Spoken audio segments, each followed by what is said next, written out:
And welcome to Telling the Tale. I'm your host, Mitchell Farley Wolf, and I'm joined, as always, by Dustin Cornelius Jackson. Hey, Dustin, how's it going? Mitchell, that sounds like Takan talk. Are you sure you're not one of them?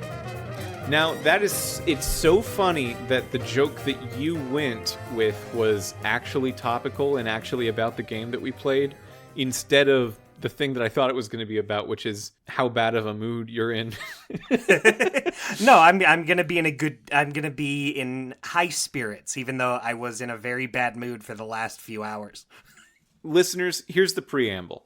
We should theoretically have played this during the main run of our podcast, Star Trek Resurgence. It came out in 2023.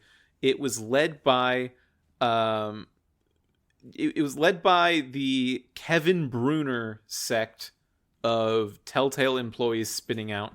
Some of them became ad hoc. Some of them joined the company now known as Telltale. Some of them were employed by all kinds of different places in the video games industry.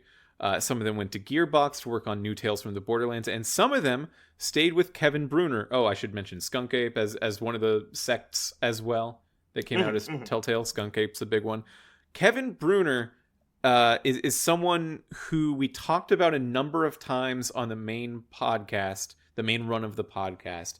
Yeah, one of the main causes for debt in late Telltale was just how much they were spending on IP licensing, because these things aren't free, and usually you look at it as an investment. You'll make the money back with the sales of the games, but the games sales were going way down way faster than you would think, so they did not end up making their money back. Some of this has been directed at the leadership of Kevin Bruner. That much I can say pretty unequivocally. Just that's what we're getting out of these interviews from former employees. That seems to be a now codified part of that story. So this is that group, or at least this is a group led by that individual. And there were a lot of other names that I recognized from Telltale games when we would read out who designed it and who wrote it and who did this and that. I would recognize those names when we saw the credits of this game. So we can definitely say this should have been in our run-up. It should have been in our lineup for the games that we wanted to cover. And I don't know why we didn't. Dustin, was it... I don't remember the conversation. Did we just not want to?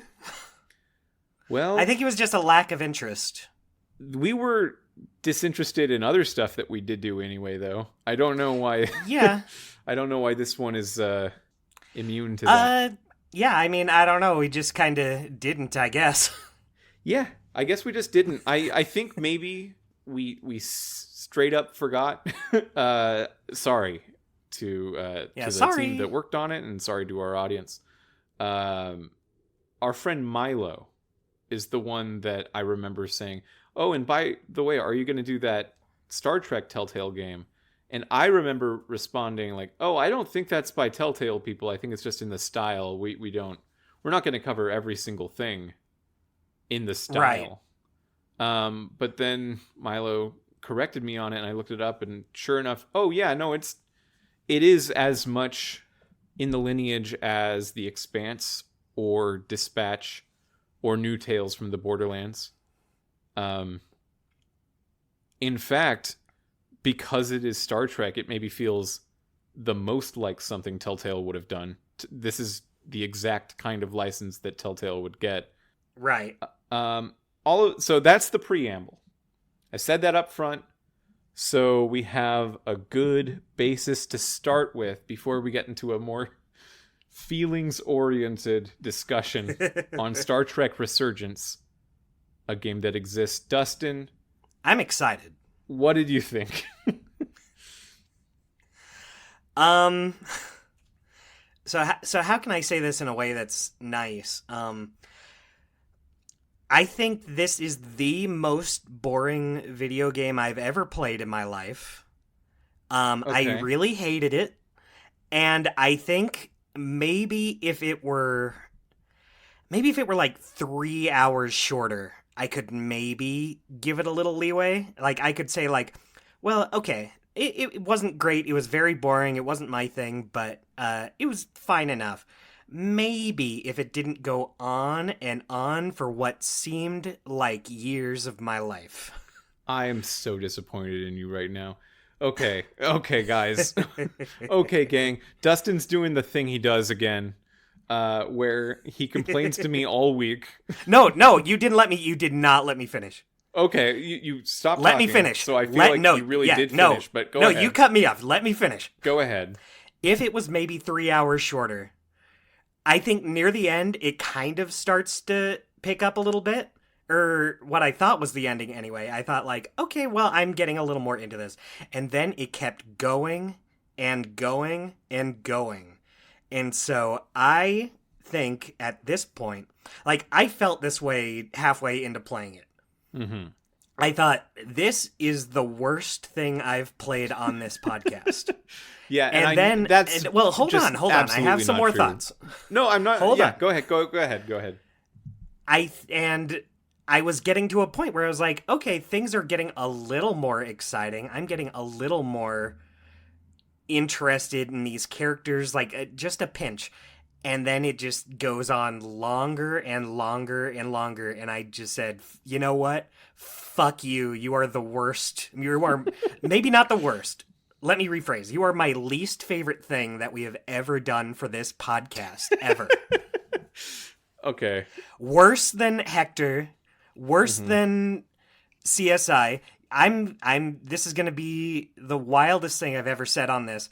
I think this makes New Tales from the Borderlands seem merciful. Merciful. That's an interesting word choice. It knew when to let go of me with its grasp. Yeah. I don't think it's that. But I'll say I similarly didn't like it. I didn't see. Think that's it was nicer. Great. Yeah, that's nicer. Well, when saying that you didn't like it is nicer, it's a hard road. It's a hard hill to crest. But yeah, it is long. Or at least it feels quite long. The thing about its length, though, is that if I actually... Let me pull it up on Steam right now. I played it all on Steam. Let me see how many hours I put into it. It says 9.6 in total, which is not long in general. That's not like a long game generally. In fact, if you look at the history of Telltale coming from these point-and-click adventures from LucasArts, that is... that's exactly what I would think from one of those games. And the reason it feels long is because, well, it's not a point-and-click adventure game. It is a Walking Dead-style narrative choice game. And it is not episodic. That is the big thing about this game that I think puts it aside from all other Telltale games of this style. It is the only one they've ever done that is a full-length game that is not episodic in this style. And when they I've said a few different times on this podcast that I want to see something like this, and I didn't know it existed. I think we talked about it, like, if The Walking Dead were to ever come back for like one last thing, I want a Clementine like full-length game rather than something episodic. Or we talked about it for The Expanse. Like, oh, I think maybe this should just be a game. Like, this should just be a full game that you go through rather than being this episodic thing. And I think I hold that for The Expanse. I think it was supposed to be that. But there is an aspect of games being episodic that lets them avoid a certain thing I did not realize I was avoiding until I played this game. And... oh boy, yeah, it does just go, huh? Boy, does it ever. More than any other game I've ever played, maybe. it feels like it just goes. In a very similar in theory way, I've been playing through the game The 100 Line, which is a visual novel. It's just dialogue and exposition and like a little bit of like clicking on a room to go into it. It is basically the mechanics of that game. And that is a game that I've now put about 100 hours into. 100. That's 10 times more, over 10 times more than this game. That is a lot more. And for some reason, I can look at that and I think like, well, it doesn't just go like Star Trek does. Even though the mechanics of that game is that I read a sentence and then it gives me the next one. So wow, man. Like, what a game. We should say, we talked about this earlier as well. I think on air, but to reiterate, neither of us have a background in Star Trek. Yeah. Yeah. Do you think that if you were like a big Trekkie, you'd like it? Maybe. I'd at least like it more. Like, yeah, okay. I acknowledge that I'm coming into this as someone... a very polite way to say no, but yes. Yeah. I came in here with a Star Trek deficit. Okay. The only Star Trek thing I've really had any experience with is Star Trek Lower Decks, which is the animated one, but I know that's like a different thing. That kind of has its own like tone and personality. I know that's not. Is that kind of a Family Guy or American Dad tone show? It's more like actual Star Trek than that. It is like a comedy. It's an adult comedy show, but I would not equate it to like a Family Guy. Like it's not a sitcom. It is like a sci-fi adventure show. So I've seen a few episodes here and there of the original series of Star Trek, and also maybe a few here and there of the Next Generation. Never sequentially though, so even though I have maybe seen close to a dozen episodes, maybe I don't have a dozens episodes worth of knowledge of Star Trek at all. Because I was hopping around and I was just watching it when it was on, like either in like a college friend's dorm or like when I was a really little kid. Sometimes the original series would be on TV Land, I think, and that's how I would see it. Where there was a firm lack of status quo because it was a very It was a show where stuff changed a lot, and I just don't know when the stuff changed. I got the idea, however, that as opposed to something like Star Wars, to which I think in pop culture it's often compared, but maybe it's not actually that similar at all. This is a more subtle tone of a series. It is less bombastic. Well, it's not about the fights or the explosions of space battles. It's about diplomacy and thinking through things and slow walks and just sort of sitting with,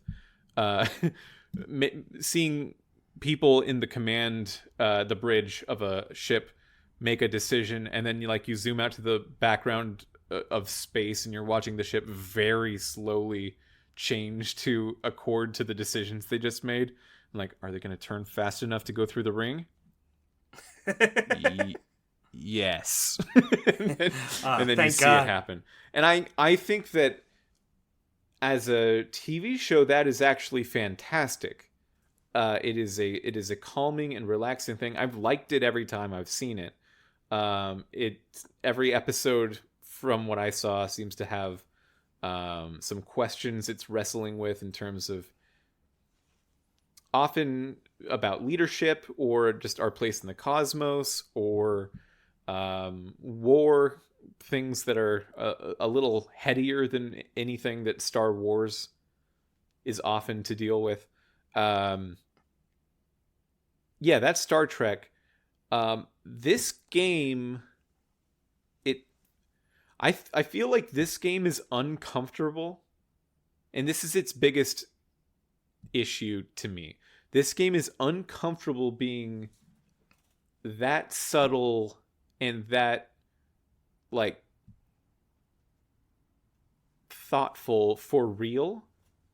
So it has the trappings of being slow, but it still wants to make its big thing about the fights and the explosions and Yeah. the space magic of it all. Even though it would like to look like it's thoughtful and slow, but it doesn't actually have its focus there. Right. The more space magic there was, the worse it ran for me. So. Yeah, because it's just unfocused now. Now when the thing that it wants to focus on are the space magic stuff and the big like glowy sci-fi stuff, the stuff that's like ooh, if that's the stuff it wants to focus on, then don't spend any time trying to look thoughtful and slow. Just do it. Just do the stuff. But it's so slow. Oh my God, Dustin! It was a real challenge. Slow as molasses. It sure was. Mm-hmm. Boy, howdy! I messaged you a couple times saying like, Mitchell, I think this is it. I don't think it gets harder than this. I think we're heroes for doing this. Actually, I think we are heroes. Yes, yeah, I agree. I needed to make sure, but yes, I do. Any argument that this is the worst thing we've ever played simply can't be true, and this is the thing that I keep coming back to, because it's got to be recency bias, because if we really put ourselves in the situation trying to remember what it was like to play CSI 3 Dimensions of Murder on a PlayStation 2, nothing can beat it. It was the most surreally difficult game I've not played it. I watched you stream it to me on Discord. I mean, I will cop to it is not technically the worst thing we have played on this show, but the hill I'm dying on is this is my least favorite thing. I would play any of those CSI games again before this. I don't believe you. I am saying it. No, I stand by it. I have never been more sure of anything in my whole life. When you messaged me, I wanted to say, okay, then don't finish Star Trek You're Allowed. Just replay one full CSI game if you really mean it, because I don't think you mean it. I would. I would. I remember Marty Party. That was okay, but you remember Marty Party because that was one moment of one episode in one of the CSI games, of which between all the CSI games there were 20 cases. I think and Marty Party's the only one we talk about. I think I would say I like maybe one part of this game more than that. Do you know actually what it is? Yes. Okay. It's my golden moment, so I won't say it now, but there was one scene where I was like, oh, okay, that was nice. I like that. So this is a very sci-fi-ish, I mean, not ish, it is, story with a lot of moving parts, a lot of like difficult science fiction or fantasy names for things. But I think that I can summarize the plot in about a minute. Okay. Do you want me to time you, or do you want me to just believe in you? Because I do believe you can do it. Yeah, let's look at our Audacity timers, and you just make a loud noise a minute after I start, okay? Okay. And go. You play as two different characters. Jara Rydek, who is the new first officer on a ship. She's very high up in the chain of command. And Carter Diaz, who is an engineer, very low down in the chain of command. You hop back and forth depending on whatever you're doing in the story. The overarching story is that this ship has been sent to Hotari, a planet in space somewhere, where the Hotarians and their neighboring planet, the Elidians, they're at war over a resource. You go, you find out that in the mines, there is a thing from the Takan Empire that is turning people into Takan. It's like injecting their souls into the souls of old Takan people who died thousands and thousands of years ago into their bodies. And you want to stop it. That's the plot. You did it. Was that about a minute? Yeah, you had a few seconds left to spare and change. Yeah, I mean, you can talk about all the other things they do and what happens in between, but like that's the deal. That sums it up. That is the basic idea. So again, we don't have that much Star Trek basis, but there's some things in this game that you can tell are artifacts of the show, and we should be like, oh, he's back. And maybe no way. No way, this fictional work has a fictional character in it. That's crazy. You can make anything happen in it, but it's crazy when it happens. Yeah, so like Spock shows up to be an ambassador and try to like smooth things over, and I know who Spock I knew is. Spock I knew. Everyone knows who Spock is. He's got a funny haircut. Yeah, he's got the ears. Riker shows up. Riker, I believe, is from the Next Generation, the second Star Trek show. And I mostly know this character just because the actor is the guy from Beyond Belief, which is a show that I know much more than I know Star Trek. Yeah. I did not know this character, but our friend Cam pointed it out to me, and I was like, oh, okay. Did you recognize the actor? No. Do you know what Beyond Belief is? It's the one... I do now. I just didn't recognize when I heard him. For listeners at home, then, it's you've absolutely seen clips from the show somewhere or another on the internet. Cam played a bunch of them.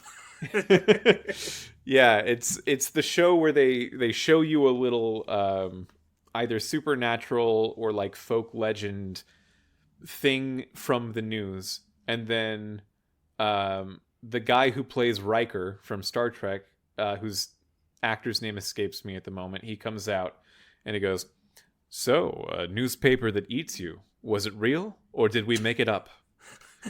Newspaper that eats you. And then was that one of them? That wasn't one of them, was it? Well, no, I don't think it could have been. Okay. they were at least guessable. Yeah, that seems like they're playing their hand a little too much. It's true.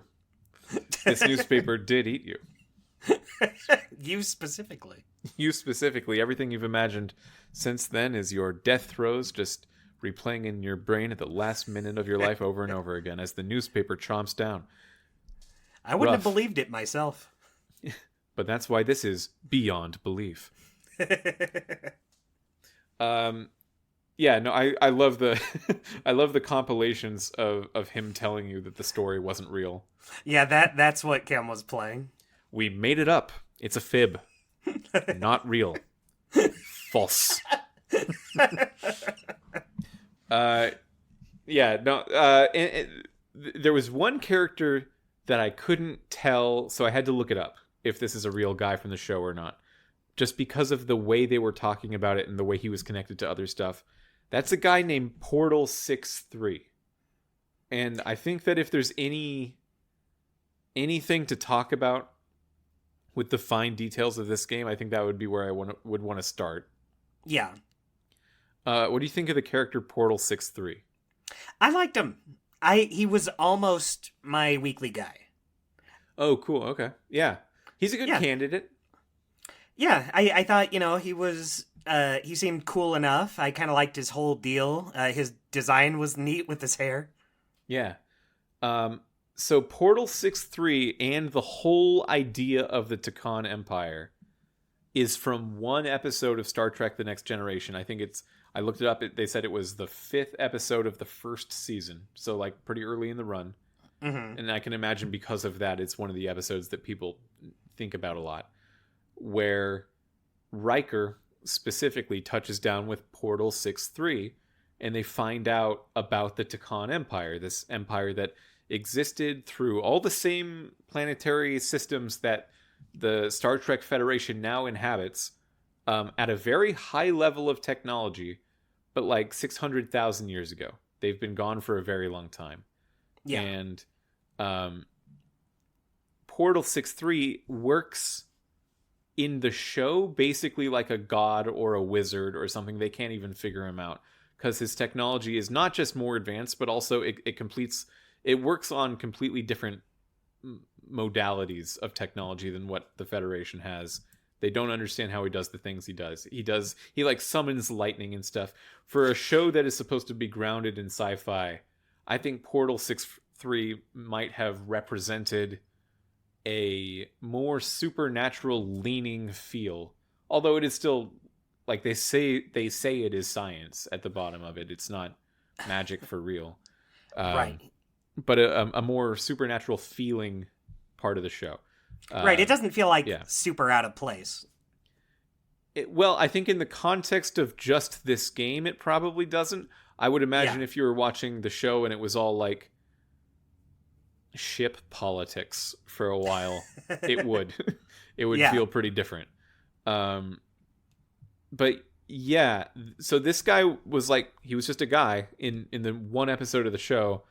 I think that's actually a really cool avenue for this team to start the development of a Star Trek game. Of like, there was one episode that touched on this thing that never got touched on again, or never got touched on much again, that I think we can expand and make feel pretty cool in a way that can have a non-deterministic ending, because Telltale games have to do that. So that is cool. I think that's interesting. I'm more familiar with Doctor Who, and I can imagine someone who wants to make a Doctor Who game just taking one episode and saying like, oh, well, you got to work with this guy. He's so weird. He's so crazy. He's so crazy. His hair is like, whew. Just look at him. But yeah, outside of him is pretty boring. It's pretty hard to hang. I was really looking forward to the Portal 6-3 moments in the game, because he was always saying such interesting stuff compared to everyone else. Yeah. Yeah. It's a difficult needle to thread when you want to make a game that is either really just for the hardcores or could get anyone else on a basic level. And I think this game struggles to pick one or the other of those things, and they're really not compatible when it comes to Star Trek. I agree. Yeah. I don't really have that much to say on it, just because I agree with you. I don't want to come in and be like, oh, I have nothing to talk about with this, but you just summed it up better than I could. Yeah. Well, something that was great about the game in parts, we talked about this just before we started recording.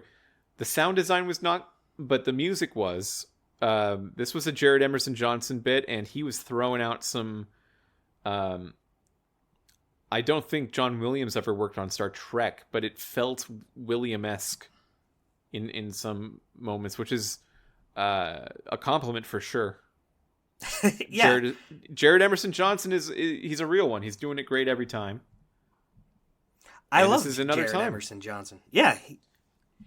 I mean, it's hard thinking back on it. It's hard for me to like pick out anything in particular, but I do remember thinking it was good. Yeah, I mean, that's true. I don't think there's any mind worms like there were from playing Sam and Max. Right. It's going for something different. Yeah. Now, something that was really rough about the game was every QTE. Yeah. Yeah. So, okay, I couldn't figure out if this was just my controls or whatever, because if I looked up a video... It's hard to get a sense of like how hard someone's moving the stick to move the cursor. I felt like the sensitivity in moving this cursor was so low. Yes. Every time. There was nothing in settings that I could do about it. Yeah, it felt like you were moving in molasses to get to it'd be like, quick, grab the thing, and you would take like 10 seconds to get over to it. Yeah, and the choices of like what things are QTEs is ridiculous. Because like one of the one of like your coworkers on the ship gives you a little Palm Pilot or whatever, and he says, "Quick, take this." And then like it has a zoom in on the hand offering the thing, and you need to slowly move your hand over to his hand to grab it. That's a QTE. Just coming off, it's not a fair comparison, but coming off of Dispatch, especially where some of those QTEs from the bar fight scene where like you're punching a straw into a drink or you're unwrapping a burrito, and it does the transition into the punch at the remembering the bar fight. I love those that. those QTEs are so masterful, and they feel so good to slowly snail likely just bring your hand over to the other guy's hand, or to look at a different part of the monitor you're already looking at. These things take seconds to move over to the other side of the screen, which doesn't sound like a lot, but it's a lot. It sure is a lot. And you know what makes it even more infuriating is anytime I was like scanning, one of the millions and millions of times you have to scan something in this game. It felt impossible. It was like the most sensitive thing in the world. It was like, for QTEs, it was impossible to move fast. And then anytime I'm scanning something, it was impossible to get it like right where I wanted it to, because it would just overshoot it every time. Yeah.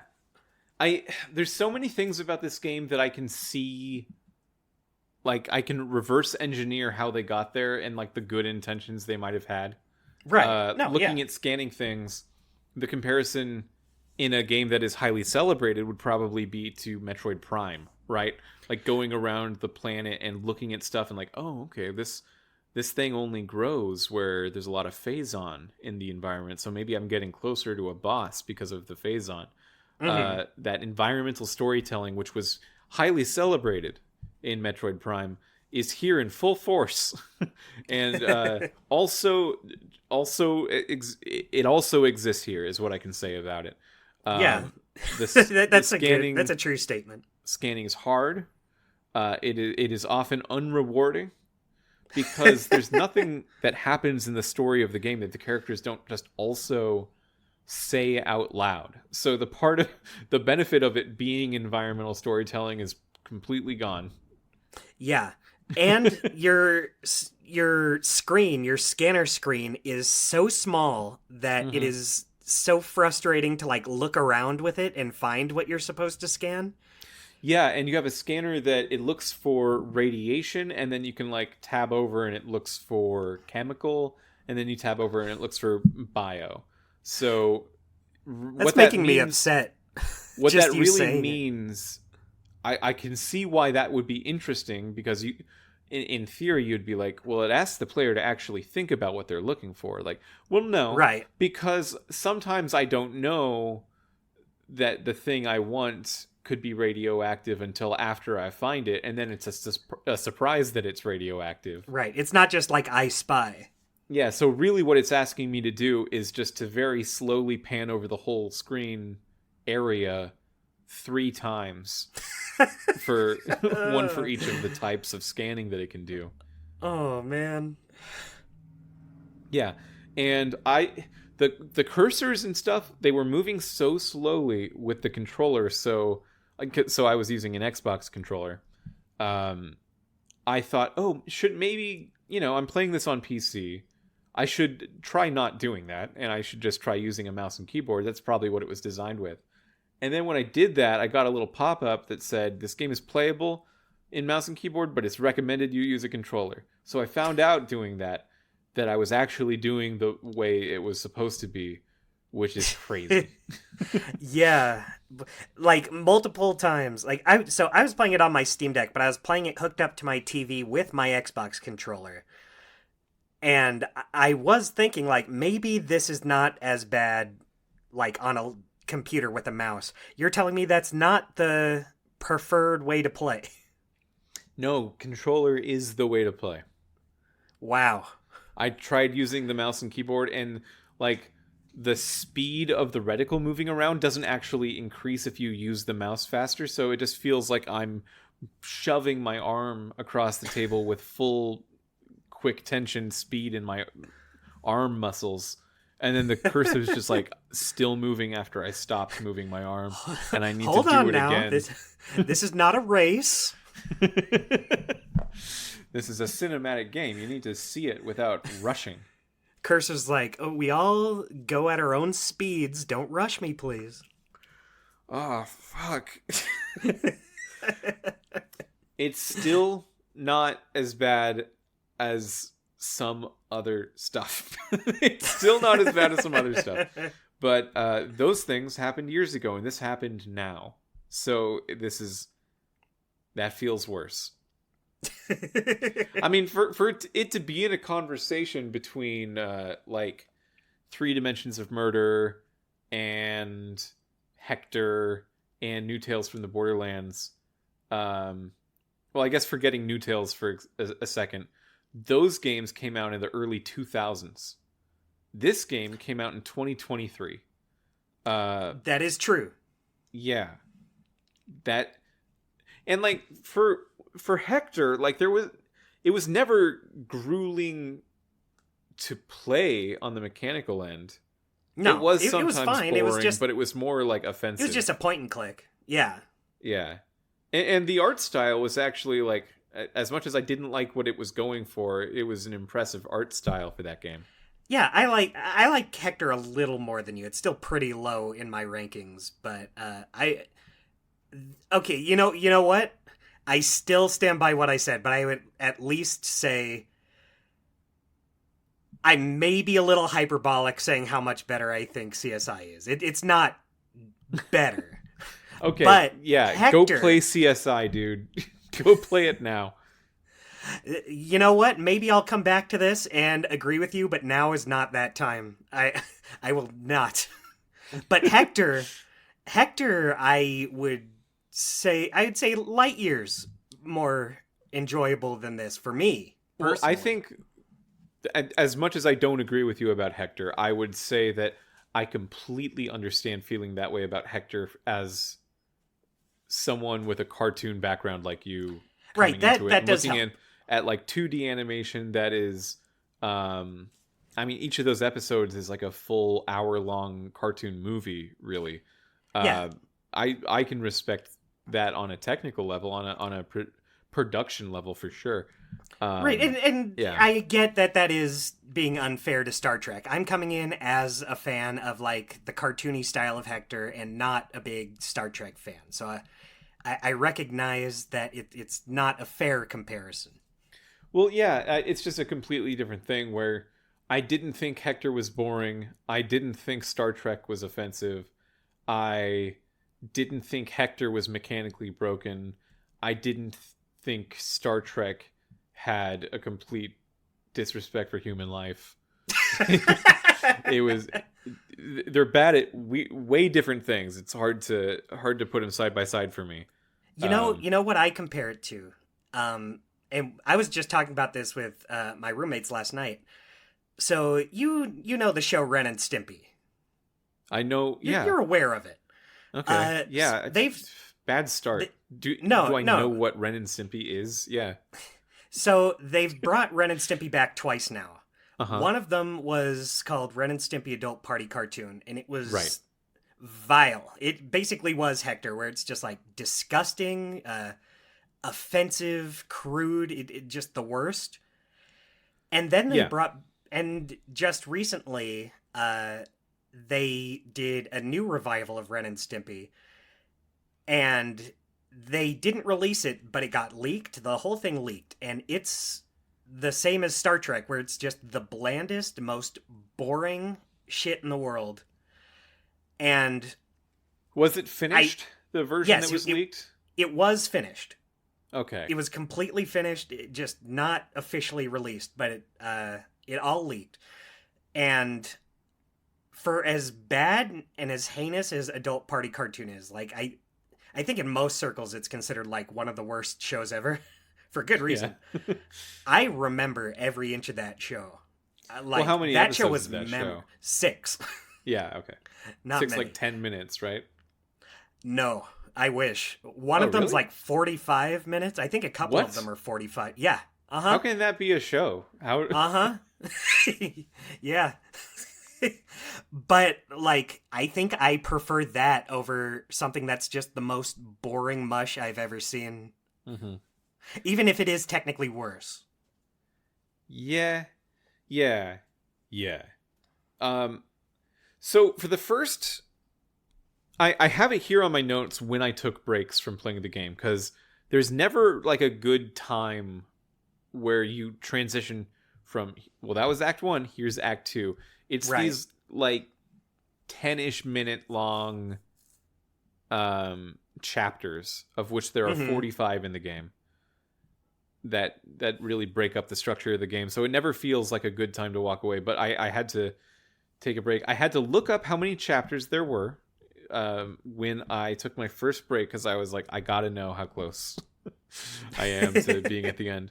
And I was only at chapter 8, and it almost broke me to learn that, because I felt like I gave it a real like good sit down the first time I was sitting down to play it. Right. Yeah. Yeah. And then the next break I took was after episode or chapter like 20. And I have on my notes here, my first note is I'm on Starbase 128. And I felt like it was important to write that down. Spoiler alert, not important to remember that one particular proper noun, but there are many others that are. My number 2 note is bored out of my mind. Right away. I had to write that down. And then number 3 was terrible mouse controls. So that's when I was trying to go back and forth between playstyles with the controls. And number 4, and then this will be the last one I bring up, is when I run, everyone runs. Because you can sprint by pressing in the left stick, and then your character will run down the hall. And if you're looking at the NPCs that are around you, you'll find that when you do that, they all also do that. Maybe they've all already been taken over by the... Yeah. Very funny to make your ability to sprint be tied to every character, and they all have to sprint when you say so.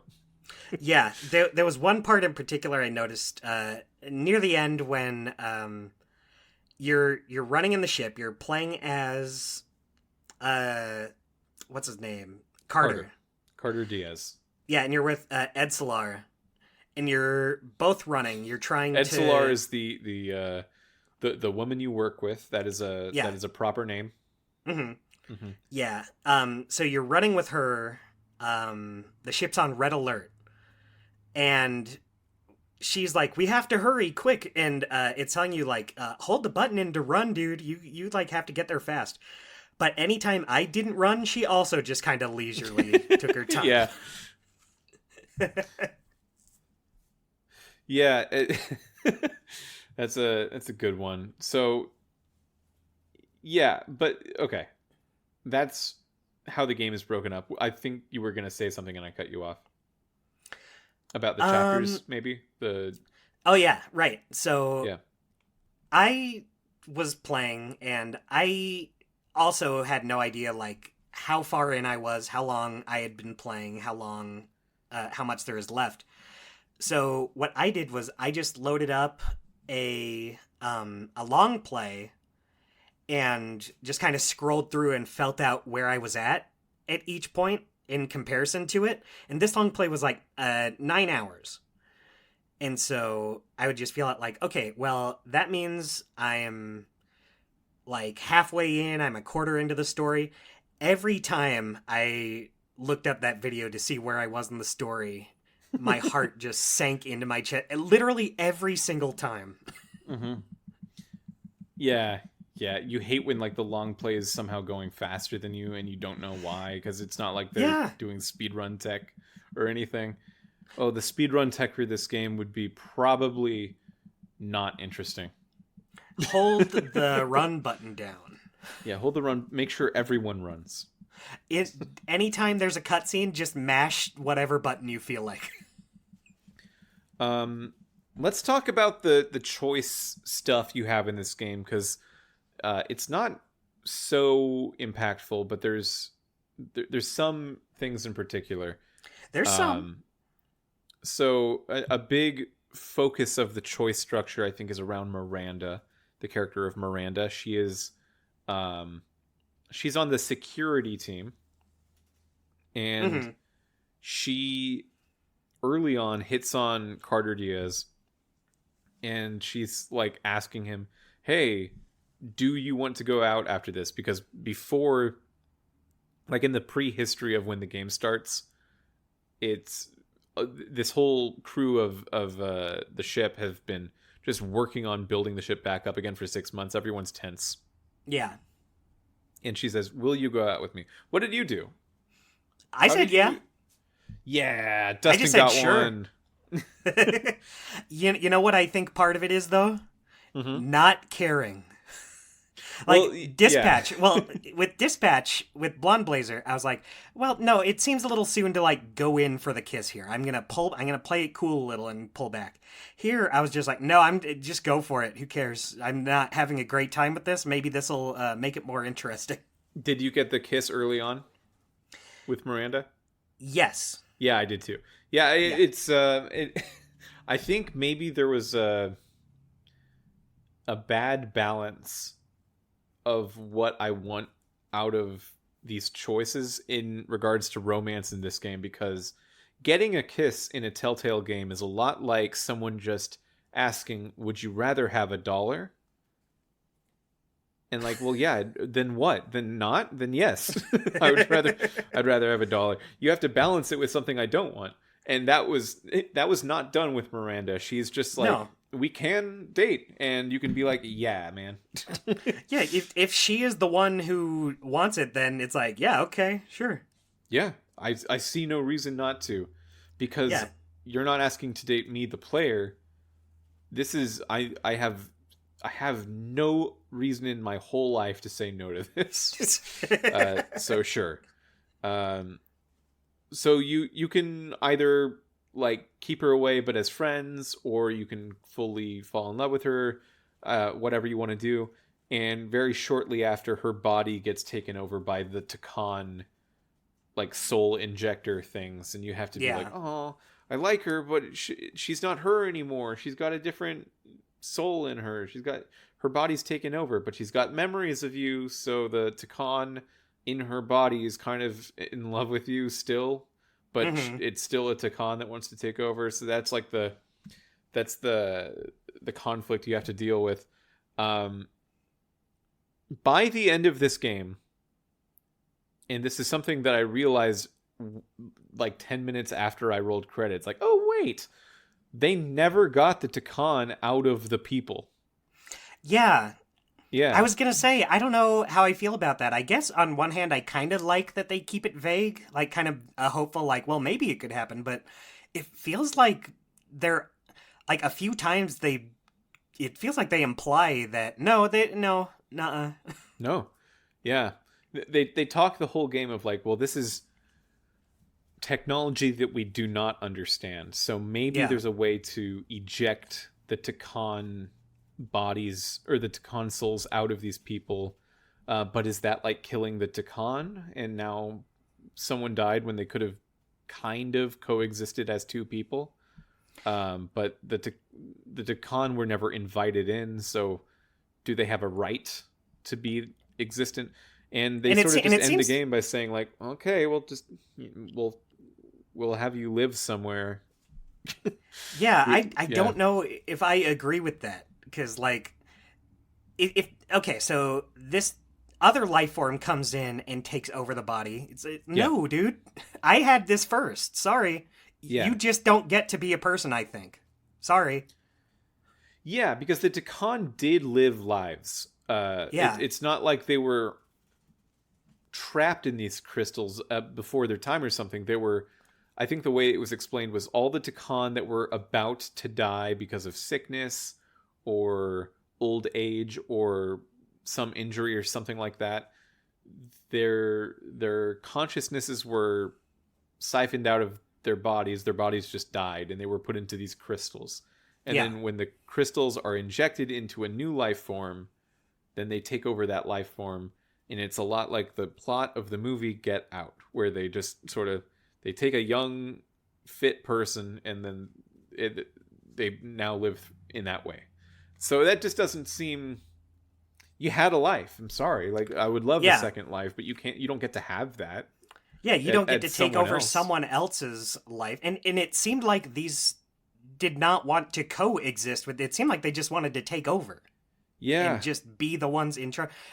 So I'm not so sympathetic towards that. Like, oh, but like you would just be killing them. So what's the ethical thing? It's like, no, get them out.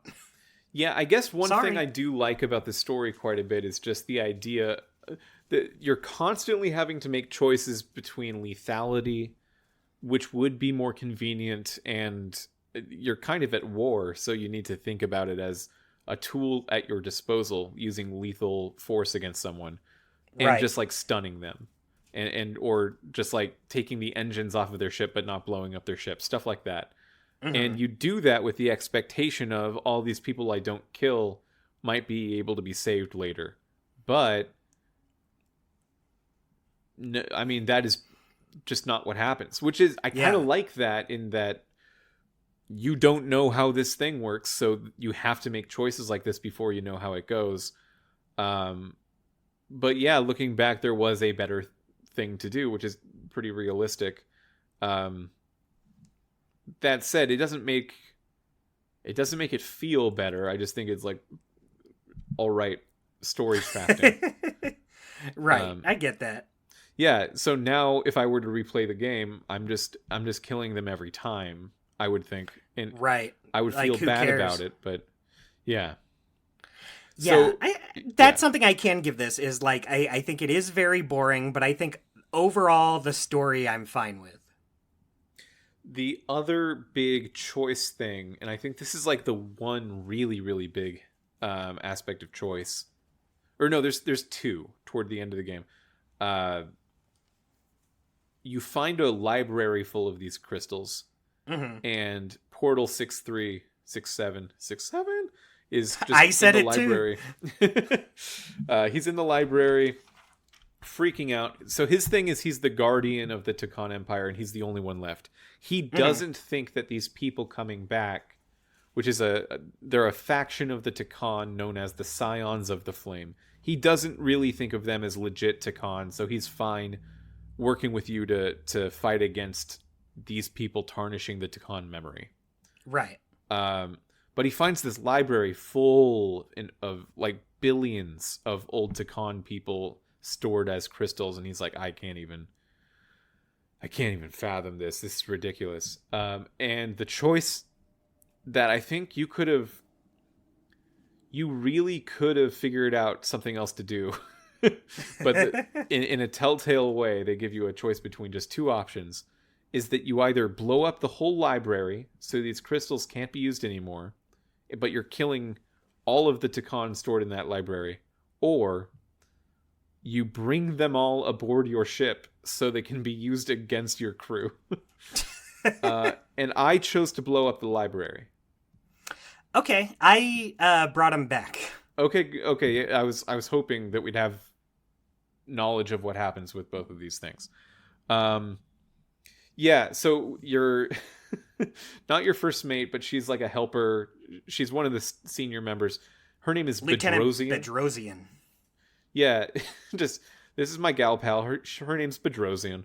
Bedrosian is the one in favor of just blow them up. I don't want them on the ship. They're gross.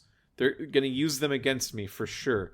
And I was like, yeah, man, I don't want these to be used against me. So I, I I'll do the thing that isn't that. Unfortunately, the video game has offered the only counter alternative being to blow them all up. So That's the only way. That's the only way we can do it.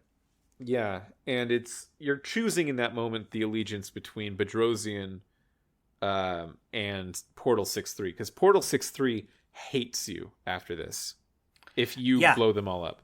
Um, what is how does Portal 6-3 go through the rest of the game for you? He's just on our side. He's willing to help out with the Takan technology. That's it, really. Hmm. He comes onto your ship with you. He kind of enhances your ship and your engines with Takan technology. Um, Cool. and yeah, that's it. He's just with you for the rest of the game. Yeah, so when we were invading the final, as Carter Diaz, invading the final like ship dungeon thing that you go through, Portal 6-3 is with you for that. Uh-huh. And he's still on your side, but he keeps mumbling about like how much he hates your captain, who's the other player character that you have access to. And he's just saying like, I can't believe she did that. Now I'm so alone again. I'm like, well, easy come, easy go, buddy. You know, you didn't think there were any more, and now there aren't any. But right. yeah, it's fine. It's a Tuesday for you. But when you're You're fighting used against, to it though, right? You get it. when you're fighting against some of the Takan who have like body snatched the what are their names? The Hotari and the Elidians. When you're fighting against those Takan are like, that's a guardian. Hey, you're betraying your people. And then Portal 6-3 just goes, oh, you're right. And then he is a bad guy now, and we have to fight him, and he dies.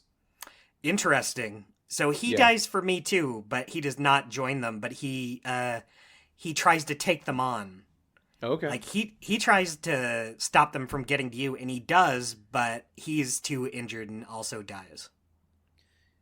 Yeah, it's interesting that like an existing show character can now have a death that is indeterminate.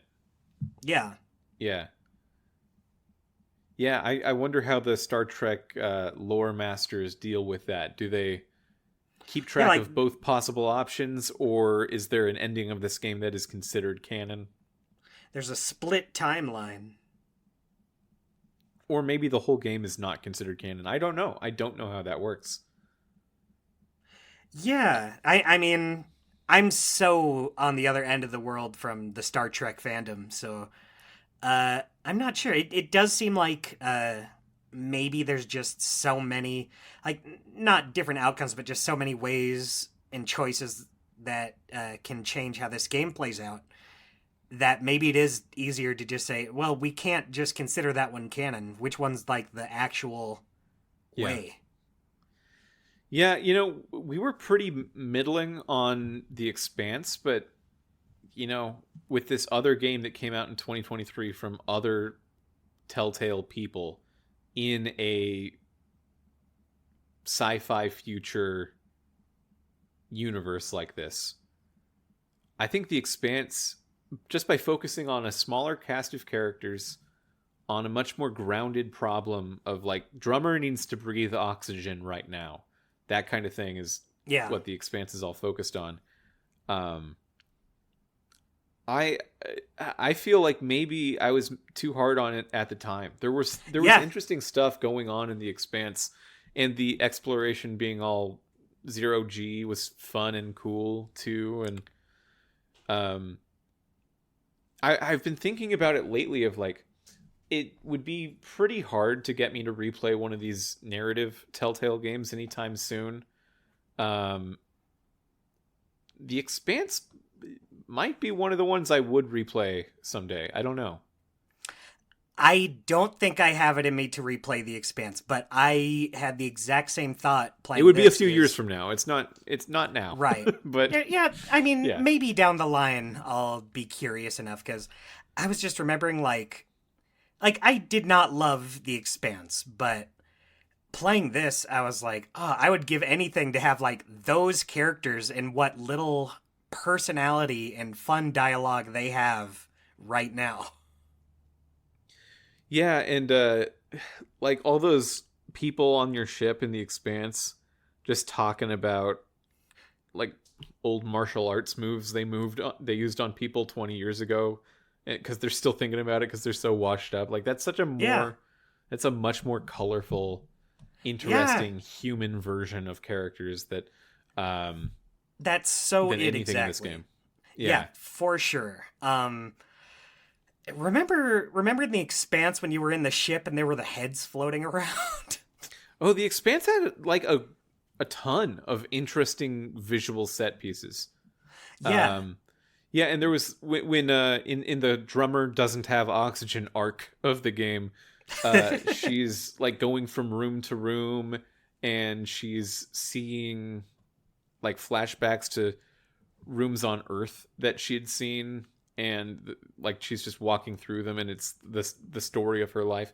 That was a pretty impressive set piece. Yeah, That I haven't seen in too many video games working exactly like that. Yeah, I never would have thought I'd be having these thoughts and saying Yeah. on this show that I kind of missed The Expanse. Well, and The Expanse is like a 6-hour game divided across 5 episodes. That's so easy. Yeah, you know what? I think that really is what makes me put this game below the CSI games for me. Is at least those were episodic. I could feel out like, okay, I did one episode, I'm done, I have this much left, I'm almost done with this, and then it's fine. This one, it just was the most excruciating, non-stop trek, no pun intended. Mm-hmm. And I think that really just makes it feel worse to me, even if it's not technically worse. Well, one thing that you can say about those episodic games is that, like, if you take them as the season, it's about as long as Star Trek, and maybe we just should have done a better job of divvying up our time with it. And that's probably true. I know both of us crammed a little bit when we could have been spacing it out. Yeah, more, I'll totally admit that that's part of it. Yeah. Yeah, I can also admit. I think this is longer than many seasons all put together. Yeah. This is about 10 hours. And I think Dispatch at 8 episodes is shorter than that. Yeah, a lot of its episodes were pretty short. All of it. Yeah, for sure. Yeah. And The Expanse was shorter. I don't think New Tales from the Borderlands was shorter, and that's a problem for that game. Yeah. Yeah. Do you remember if I put New Tales from the Borderlands above or below the CSIs? I want to say above. I think in between some of them. Okay, yeah, that sounds right. The second CSI game that we played, which I can never remember the order of which one's which. I remember 3 Dimensions of Murder is the first one by Telltale. I'll look it up right now. CSI games by Telltale. Okay.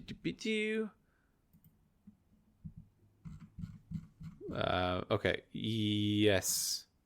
Okay, so it's 3 Dimensions of Murder, then Hard Evidence, then Deadly Intent, then Fatal Conspiracy. Okay. Very forgettable names. Hard Evidence is the second one in the series by Telltale. There's a bunch of other CSI games. And that's the one that had the Marty Party case. That's the one that had our favorite lesbians that live in a geodesic dome. Yeah, I love that geodesic dome. It's a great looking house, and maybe it has inspired me to think one day I might live in a dome. A dome can be a home. Whoa. Yeah. That's a good saying. Yeah, if you live in a dome, you have to put up one of those like suburban mom plaques in your kitchen that says a dome is a beautiful home. A dome is a beautiful home. We all say it every day before we go to work and school. So Hard Evidence, I think we had above all of the other CSI games, probably also above Law and Order, and above New Tales from the Borderlands, and above Hector. It was like the top of the bottom. Yeah. It's still not great, but it had interesting and funny things in it. Mm-hmm. 3 Dimensions of Murder, I really think is the worst game that we've played, primarily because of the way that we played it. We do need to give that game a little bit of just a little bit of credit for not being as bad as it had to have been because we played it on PS2. The PC version of that game is better. In fact, the PC versions of all 4 of those games are better in that you just need to click on the thing in order to get the thing. And that's simply just not how we played them. We played it on the PS2, which was actually broken, and then the other 3 on the Wii, which were closer because the Wii sensor bar was like a mouse, but still had some issues that probably just would have been better on PC. Yeah. There was not even a little bit of semen in this game. I think we said because of that new Tales from the Borderlands might have been better than at least one, potentially the other 3 CSI games. Who's to say?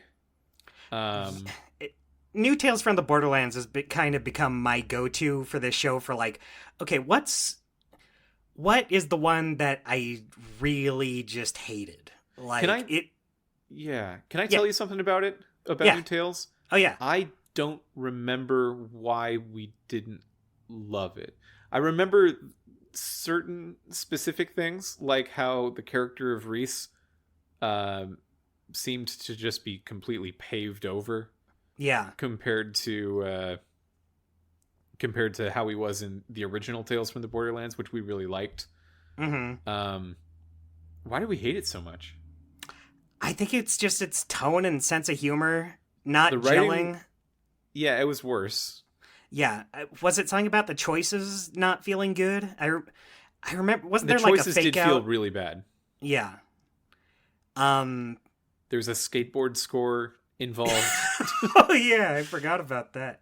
Yeah, that's something I can laugh about in retrospect now, at least.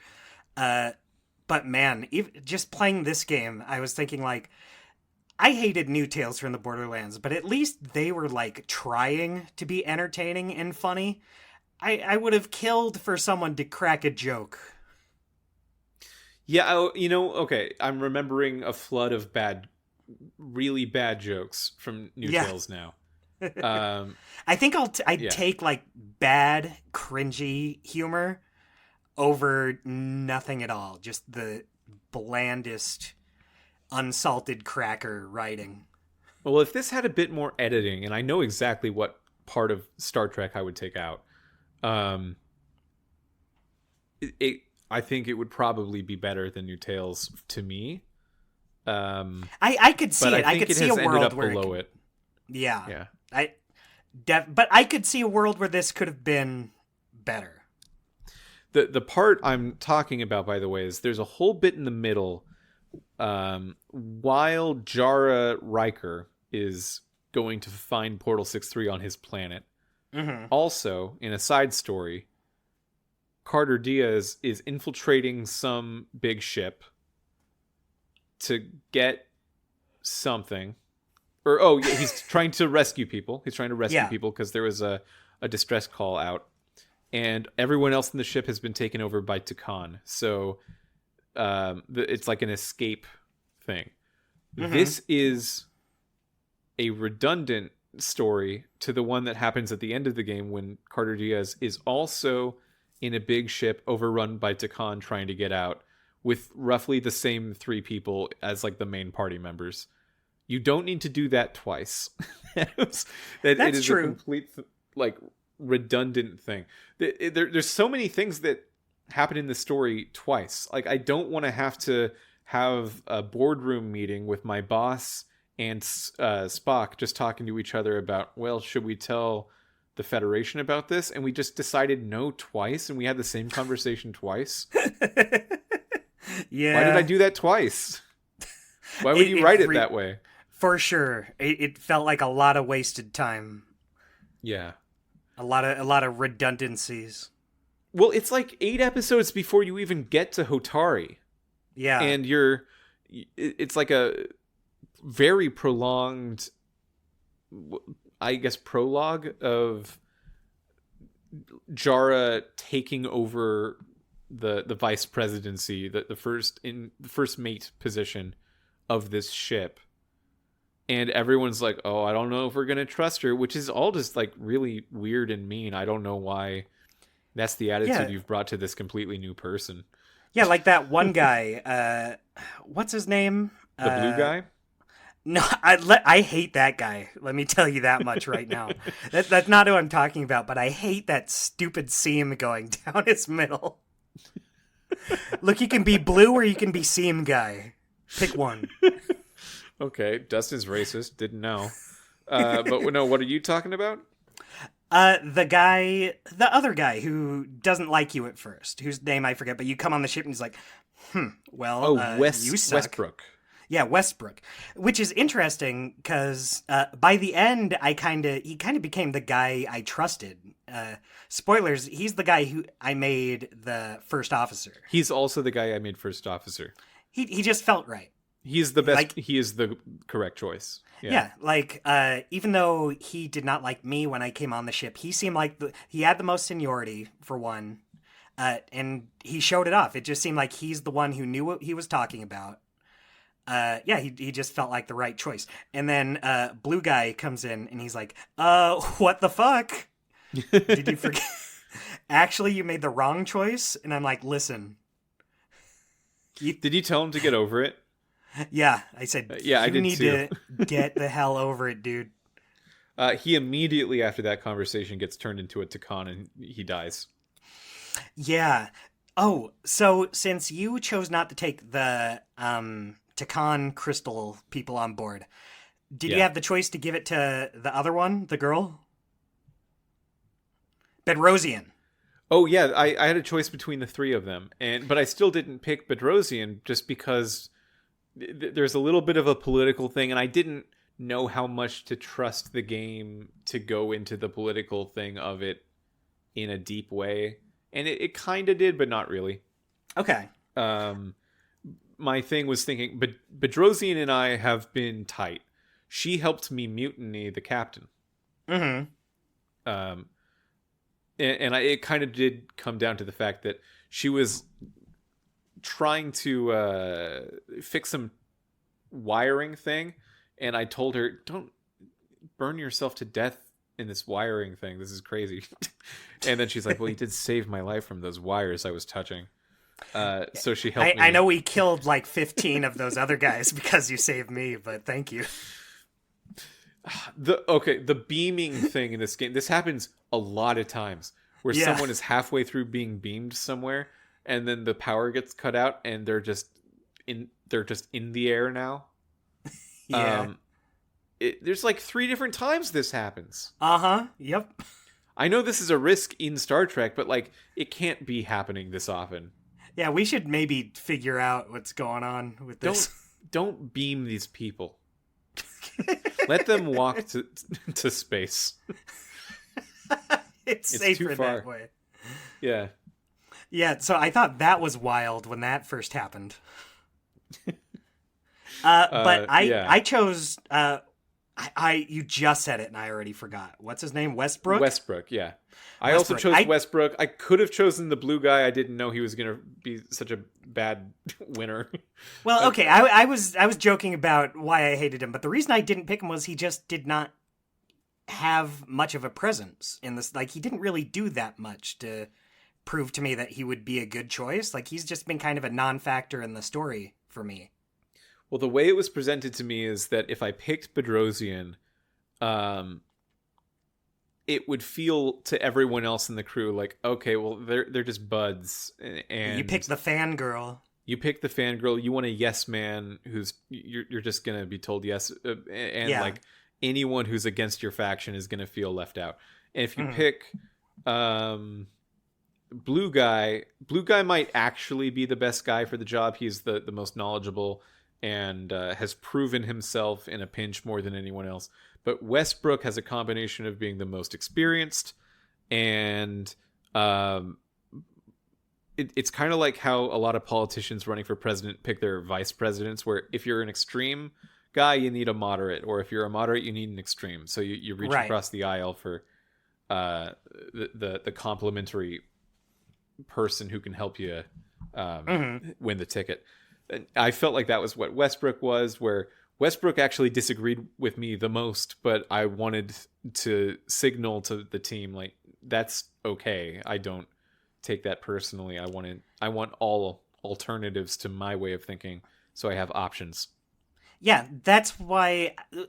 So that's not exactly why I picked him to be my second in command, but that is why I picked him to tell about the captain, because you find out that the captain's been compromised by the Takan, and you could choose to tell Westbrook. You could choose to tell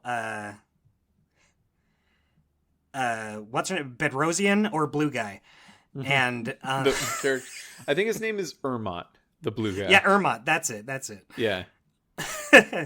But I chose Westbrook because, yeah, if I'm telling this guy, I'm not just telling the people who will agree with me. I'm telling the person who I feel is the most professional in this setting.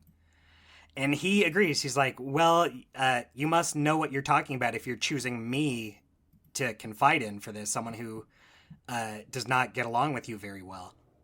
Mm-hmm. Well, I mean, anyone who just gets the position is going to say that you picked right. Because, Yeah. Yeah. So do you want to know what happened with Bedrosian for me, since I didn't blow up all of the crystals? I didn't go with her way. Oh, sure. Well, so she told me that if we didn't, she would just resign and be a passenger on the ship, not a crew member anymore. Did that happen? Yeah. Wow. Okay. Yeah, she just quits. She said, and she gets real pissy about it too. Does she get taken over by Takan? No, she does not. Okay. But she like scowls at you and she says to you, "And to think I used to look up to you." It's like, sorry, I didn't do your plan, lady. I've been captain for 2 hours, dude. Yeah. Like, if you're such a big fan of mine, then just kind of accept that I made the choice. You don't need to make this like, you don't need to piss your pants about it because I didn't go with your little idea. Oh, I'm looking at a list of Telltale games. I was trying to remember what the big expensive licenses they kept paying for were. Okay. Should have remembered Jurassic Park. Should have remembered Game of Thrones. Those are like the two other. Game of things Thrones that I is a big bet one. Cost for sure. money. Yeah. Jurassic Park is like that's for sure a big one. It just doesn't strike me as a big one just because it came before they started going all in on that, so it just didn't come to mind. Well, I think. But that is like a huge property. Yeah, I think that game came out before the Jurassic World movies started up. Yeah, so you're that's probably true. right about that. Like During at the that World time, era, it was might at a have cost low. more money. Yeah. Yeah. Yeah, the stealth sections are bad, but they're bad in a way that was tolerable to me because I just ran, and because it takes time for like an enemy looking at you in a stealth section to like build up their awareness meter. By the time I was past them, it was already cooling down again. Right. So I just ran through everyone. Like and I never got caught. As soon as you get out of their line of sight, they say, "Oh, I guess it was nothing." Must be my eyes playing tricks on me.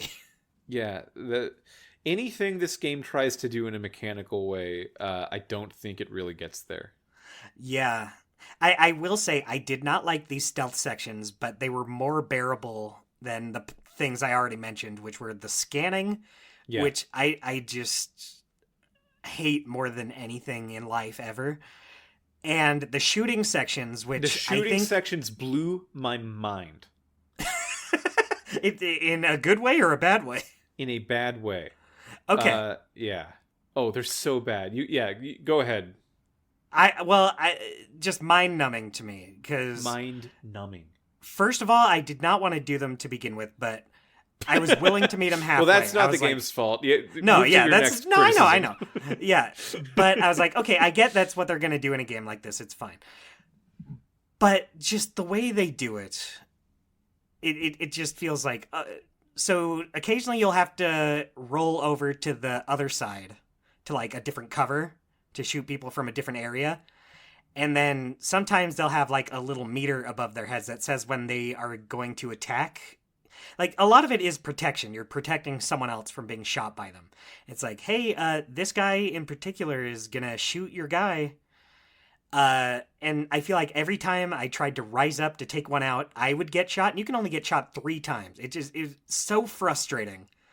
The way it decides to go about it. So I would get shot, and then because I get shot, they shoot the guy I'm trying to protect. Mm-hmm. And they would show, like, some of them were fine, but a lot of the time they would throw out so many of these guys. And I was getting so overwhelmed by these guys.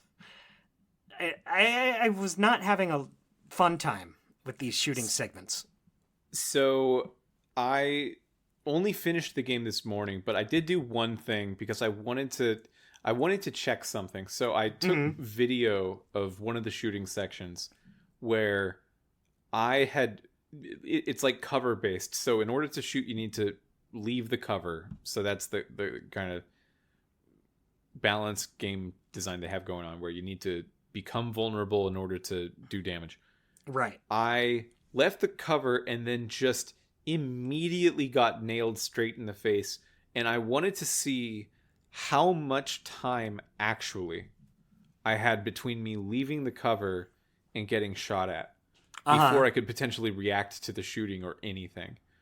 So I put it in just a video editing thing I have. And I found out, do you want to guess how many frames between me leaving the cover and then getting nailed in the face there were? That I feel like I couldn't possibly guess, but I'm assuming it's very low. The answer is 0. It's I was behind cover and then out, and then the first frame that I was out of the cover, I had the UI on the screen for having gotten hurt. Yeah.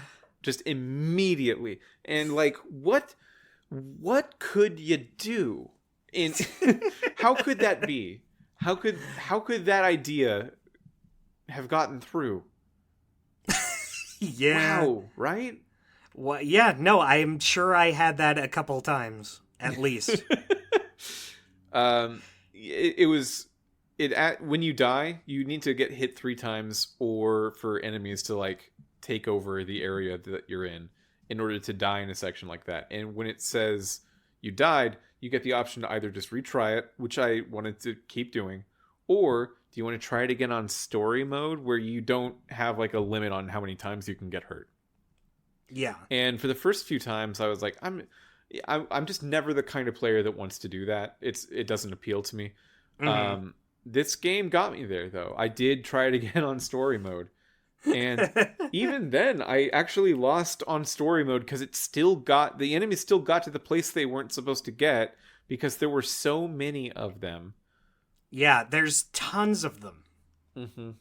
And they go down, not like, it's not impossible to take them down, but like at first it's pretty easy, but then they start taking multiple hits. Which is ridiculous. They should take no more than 1 hit. For sure. Yeah. Yeah, there's times where you have to shoot them like twice, like even 3 times, I think. And in that time, just more of them start gathering in. More of them have their stupid little meters filling up. But very different part of the game. But you know what made me feel similarly is whenever you say something to someone, instead of saying like Clementine will remember this, it shows them a picture of their face. Mm-hmm. And then a colored border around that picture. It's either green for like your reputation with them improved, gray for that was a neutral move, or red for your reputation has gone down. And I can have a boardroom meeting with Spock and the captain and Bedrosian, and everyone will agree on a way to move forward, and everyone's cool with it. And then it'll like show 3 portraits, gray, red. Like what happened? Why do you guys hate me now? I thought we agreed. I did the thing to make people happy, and you're not satisfied. Yeah, Spock will like crack a little bit of a smile and say, quite logical. And then it's like gray. Like, yeah, I guess he didn't like it. I thought he liked logic. There were multiple times where I feel like it's like, okay, that felt like a good outcome, and then it's like, no, sorry. Yeah, and there's clearly you did a bad job. There's clearly extra ones because your reputation with the enemy is kept track of. Your reputation with Spock is kept track of. None of these things matter except for a few people you work with. Mm-hmm. Yeah, like the reputation between Jara Rydek and Carter Diaz is kept track of.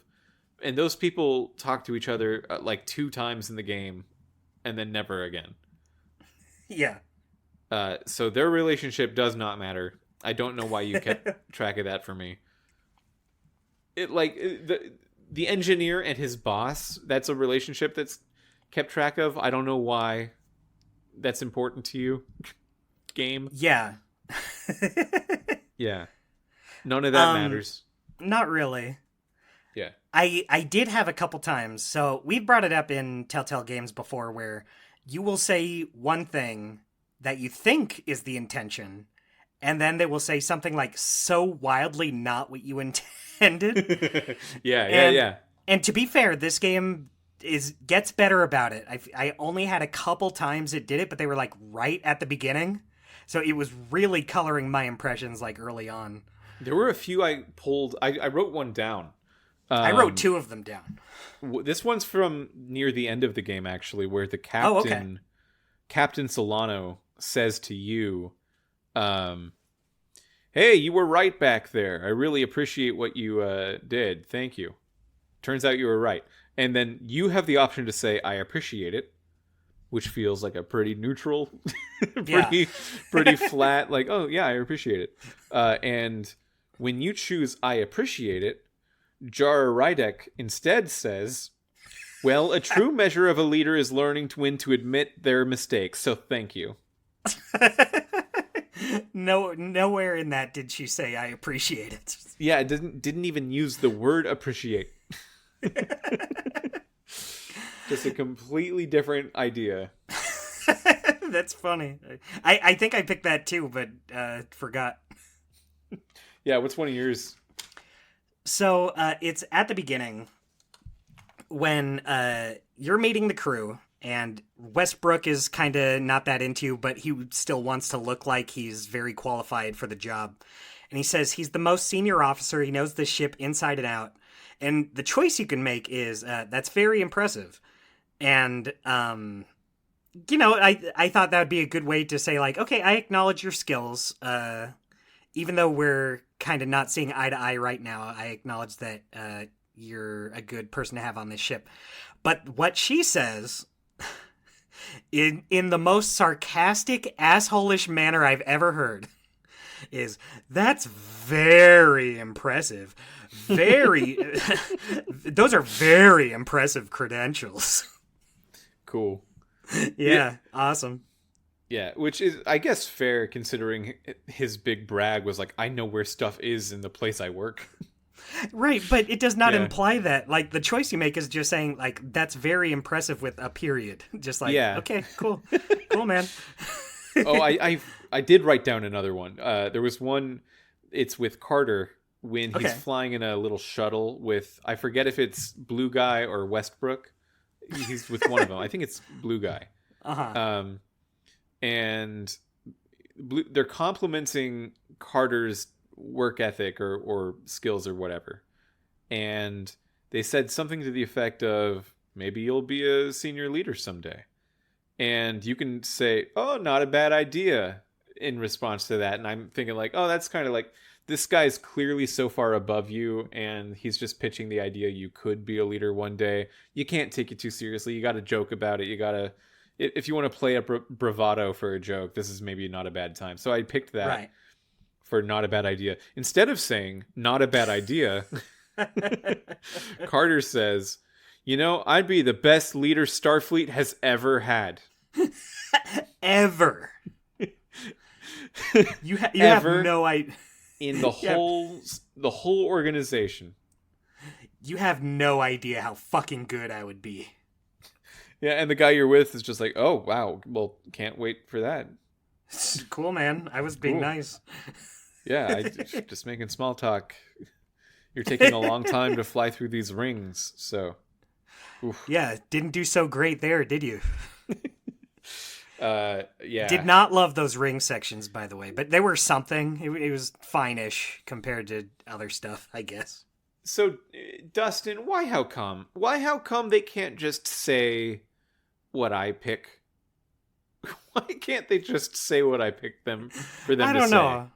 I have one more. I didn't write down the exact wording, but that's when I decided, like, okay, come the fuck on. It's when you're talking to Bedrosian at first. And she's telling you like, oh, I'm such a big fan. I think you're so cool. It's really nice to meet you in person. And you have the choice to say something like, oh, it's nice to meet you too. That's very nice of you. But what she says, what Jara Rydek says is, that's nice. You should probably think about trying to form your own identity, though. I was just Yeah, I trying to remember be that. nice. I remember I picked that too. I was just trying to be nice and show my appreciation to this person. And she's like, you are a weird freak. Go away. Yeah, she just opens it up by saying like, I'm a big fan of yours. And you're like, you have to really be careful about that. You can't be a fan of things. You gotta be Forge. You gotta be as good as the thing you're a fan of on your own. Forge your own path. It's like, whoa. That's yeah, okay. I kind of blew past that. I didn't realize how ridiculous that is until you just reframed it to me. If you tell someone that you're like, oh, hey, Quentin Tarantino, I love your movies. Like, you shouldn't love my movies. You should make your own movies. Fuck you. Make your own movies. The most Idiot. important thing is to make your own movies, idiot. Why would you like my stuff? Sorry, I didn't know this was going to be a controversial opinion. I should have thought about it, though. You're right. Damn. I do forging look up my to own you. path. I look up to you so much, I guess you know what you're talking about. Yeah, just my arms are so tired from making my own path.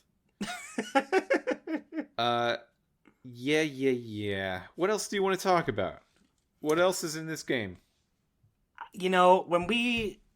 Like, as soon as I finished playing, I knew I wasn't going to have a whole lot to say. I mean, you know, the story goes, and it goes, and it goes. It feels like it could have ended, like, 4 or 5 different times. Yeah. Oh, well, there is a big choice at the end. Yeah. They're going for, like, a telltale big choice. Mm-hmm. And it's when Miranda catches up to Carter, and she's a Takan. And she's trying to make Carter a Takan because there's like Miranda memories inside of Miranda that make that Takan in love with Carter. And you don't even know who that Takan was, so that's crazy. You don't want to hang out with that. And when she's on you about to stab the crystal into you, you have 2 choices.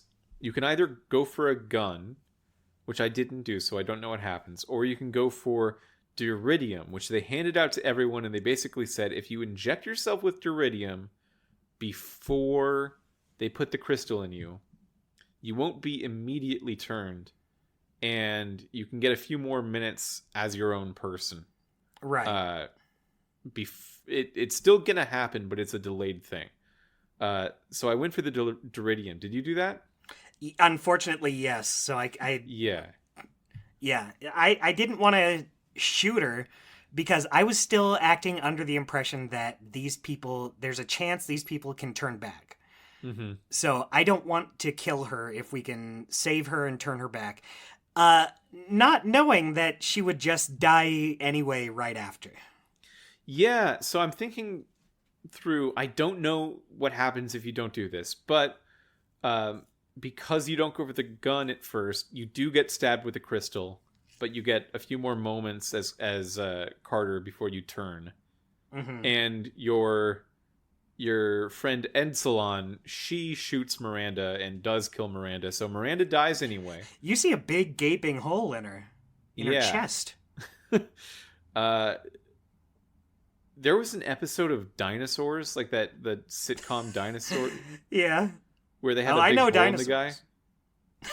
Do you remember that? No, I don't remember that one. It's been a while, but I do like that show. Someone got a big hole in their stomach, and it just went all the way through, and they're like, "Oh look, oh no," and it might not have even been that show, but it was such a young memory for me that it really it scared me to have a big hole in your chest like that. Wow. I was impacted by that moment. I was like, "Oh, I hope that never happens to me with a big hole." So every time I see a big hole in someone's stomach or chest, I think of that. I think of Dinosaurs. Glad that wasn't me. Yeah. Yeah. Is it just called Dinosaurs? Yeah, it's just Dinosaurs. The show, not the Disney movie. Yeah, that one's Dinosaur, singular. Which is wrong, because there are there's multiple. more. Yeah. Yeah. I was thinking of the Doug episode where do you remember the episode of Doug where he's going to, it's like a Halloween party or something, or like a costume party. Uh-huh. No, but I can put it. Well, I can imagine exactly what right, it was like. he goes dressed as a big blue slug. But anyway, so there's a guy at the party who's What a dressed good as a show. donut. Yeah. There's a guy there dressed as a donut, and he just has the big hole in him. Huh? And he's How'd just he do dancing it? around. I don't know. They don't show that part. That would be a cool. That would be a cool costume if you could figure out how to make it work. Yeah, if you could pull it off, people would be like, "Holy shit, what about the hole in you?" And you say, Well, if hold you on." ask them like, "Hey, how'd you make this work?" They're like, "I can't tell you." It's like, "Oh, your stomach's to the side. That would hurt." Yeah, no matter what the answer is, it's not good. um. So I guess the alternative, if you go for the gun, is that Carter probably just doesn't get turned, but Miranda still dies. I guess you should do that. Yeah, I guess that just is the right answer. Yeah. So Carter gets turned, and I chose to beam everyone out of the ship at the very end of the episode. Same. So Carter comes back, but he's a Takan now. The Carter part of Carter is just dead. Yeah. Yeah. Yeah.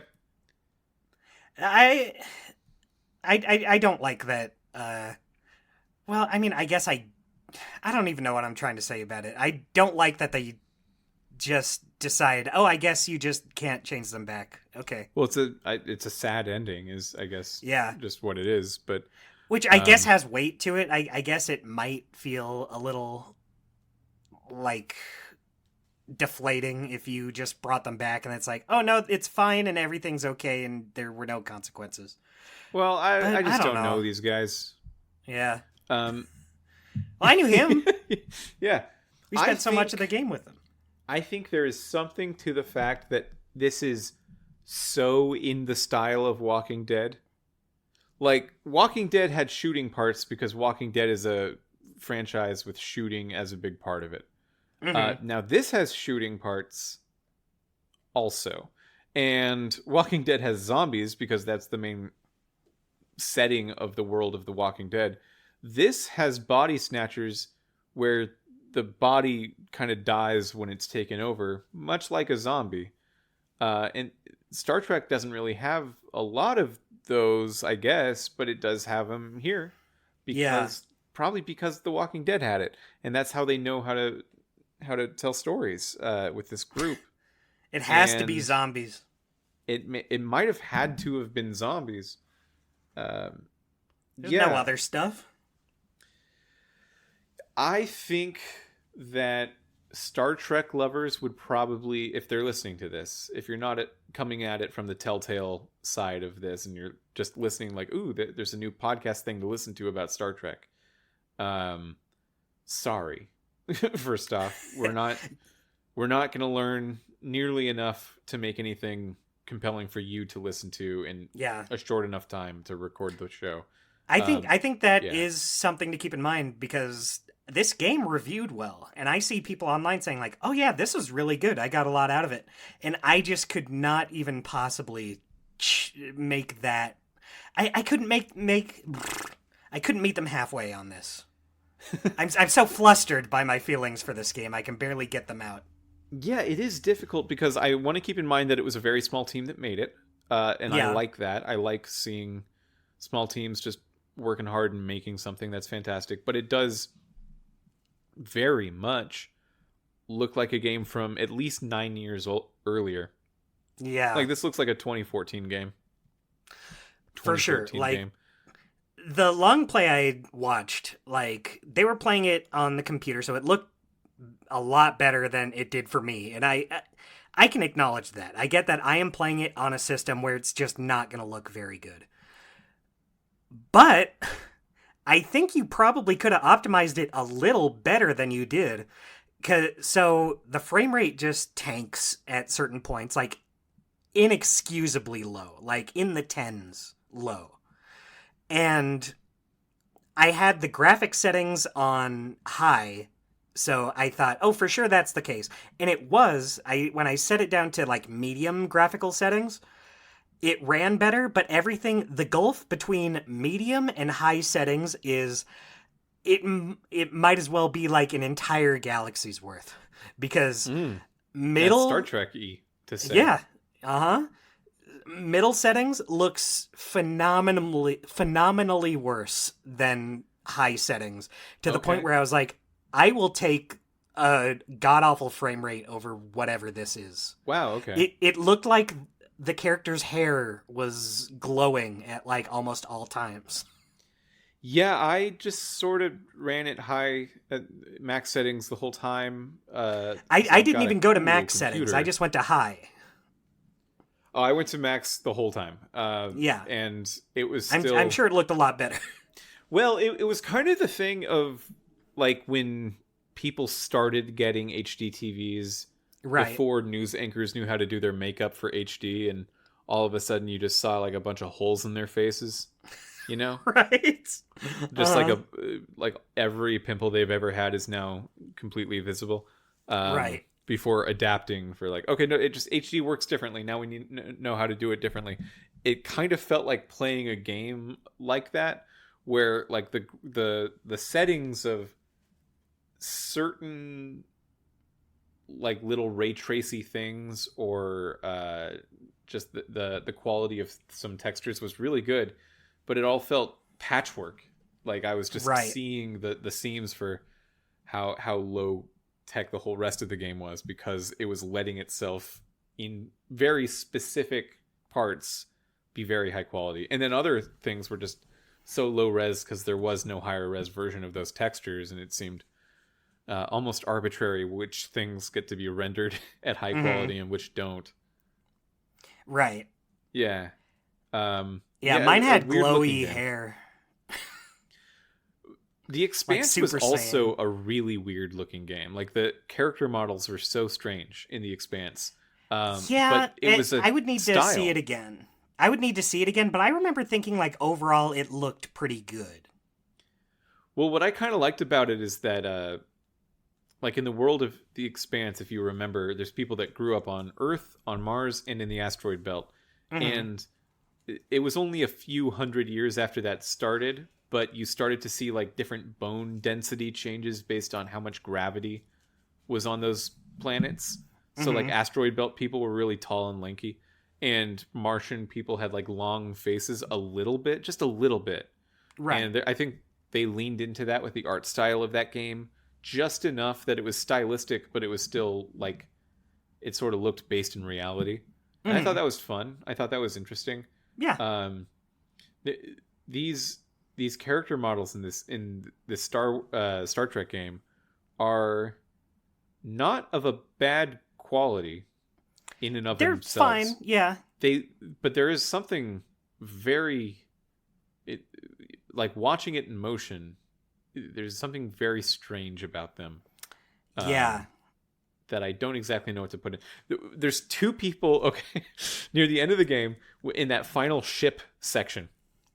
In that like gold ship, there's two people that the Starfleet like beams in, and then the beam breaks and they die again. Yeah, like we talked about earlier. They just like stand there for a second, and their faces look like the characters in Ha Ha You Clowns, just with their like teeth out. And then they like beam out of existence. They're just there for a second and they're gone. And it was one of the funniest things I've ever seen in a video game. Don't look now, guys. It looks like we lost a few. Looks like we lost a few guys. Uh-oh. Can't make an omelet without breaking a few eggs. That is, that's the best. Oh man, Dustin, what do we... Okay, do we wrap it up? We wrap it up? Let's do our segments. I have nothing else to say. No, I have one more thing to say. Okay. The cherry on top of the shit sundae with this motherfucker. Sure. Okay, go ahead. So, at the end of the game, I wrap it up and I think, well, that sucks. I had a bad time. Let's look at my choices. Uh-huh. So, the way you see your choices that you've made in this game is to go to the website and you put in a code. Oh, I didn't even do this. Okay. Don't worry. I'm going to get into it. It does not work. Oh, it's just not there. This is a pretty recent... This is like 2.5 years old. Yeah. I was looking. I was like, am I just missing it? Am I not seeing it on the website? What is? It's telling me to go to the site to see my choices that I made. I went to a Reddit post and people were saying, yeah, it's just not there. It doesn't work. It's dead. It never did?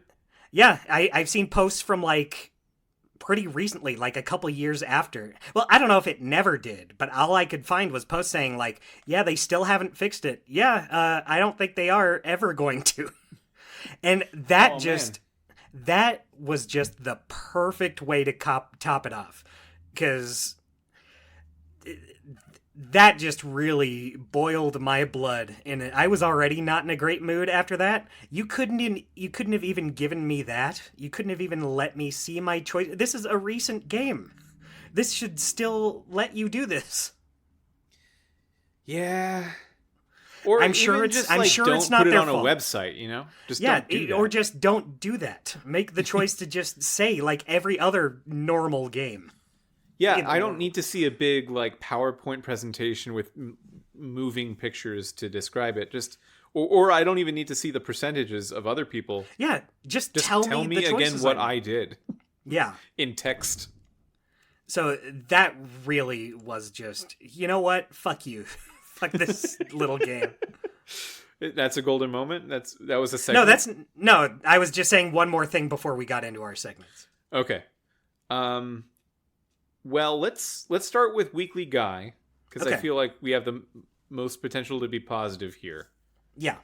I think I'm going to say mine was Portal 6-3. Okay, yeah, I thought he was pretty good. He was almost mine. Who was yours? Well, tell me a little bit about your choice. I don't want to just... I think we talked about him. He's just... as like a member of the TtT, but also someone with an opinion on whether or not these new people are truly representative of the greatness of the TtT, or if they're just a faction. He was an interesting character. I liked how wizardry like he was. That's it. I liked it. He was fun. Yeah. There wasn't anything with Portal 6-3 that I was really annoyed by. Yeah, I felt the same. I almost put him down for mine as well, but instead I picked Arminta, I think his name was. He's what's the race he's part of? The blue guys, not like Blue God. Man. I don't know if I ever knew his name was Arminta, but the Illidians. But he's the guy who, he's the guy with Carter and Edslar for a lot of it. I liked him enough, I guess. Yeah, I don't know. I kind of liked his arc where at first he was like, you have to kill them. There's no way. And then by the end, he comes around. He's like, no, you were right to spare these guys. I was the fool. But you have that scene with him where it's just the three of them talking. You're waiting for them to like come pick you up or something. Mm-hmm. And the three of them are just kind of conversing and... spoilers for my golden moment. That scene was my golden moment. Oh, okay. I feel like that's the most I got out of these characters. Just these three in this room together, sitting down. They're like talking about their beliefs in the afterlife with each other. They talk about how they're like, look, the circumstances aren't great, but we've kind of become like a little family here. I love you guys. That was kind of the most I cared about anyone in this game. Cool. And yeah, I just liked his arc. I liked his big Squidward head and nose. Yeah. I like that he reminded me of Squidward. So yeah, he's the Weekly Guy. Yeah, he's like a photorealistic Squidward. And that sounds like it would be really bad. And it had the potential to be bad. But I really actually like the way, especially the other alien race, the what is it? Hotari. Hotari. The Hotarians look. Yeah, I like the way they look. They had some cool designs. They had like rocks in their faces and stuff. Yeah, they were kind of craggy, like cheeks and chins. Kind of looked like World of Warcraft orcs a little bit. Yeah, they were neat. Yeah. I thought both those alien races were cool enough. Yeah, the Illidians are a much more like classic kind of gray alien look, but they're not. They're blue instead of gray. Yeah. Oh, what's the name of the girl one who? Oh man, there's no way to know. Yeah, but you know the one. You know the one I mean, right? I think it starts with a T. Yeah. It's Tyra. I don't know. Tyra, yeah. It's Taylor. Taylor.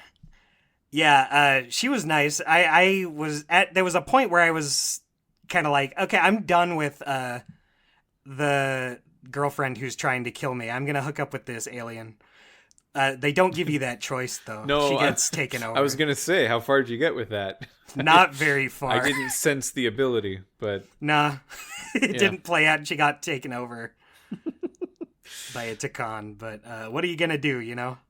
Yeah, I what guess was your golden moment is the whole scenario with finding out that the captain was a Takan and talking to the right people, figuring out your strategy for how you were going to do the mutiny.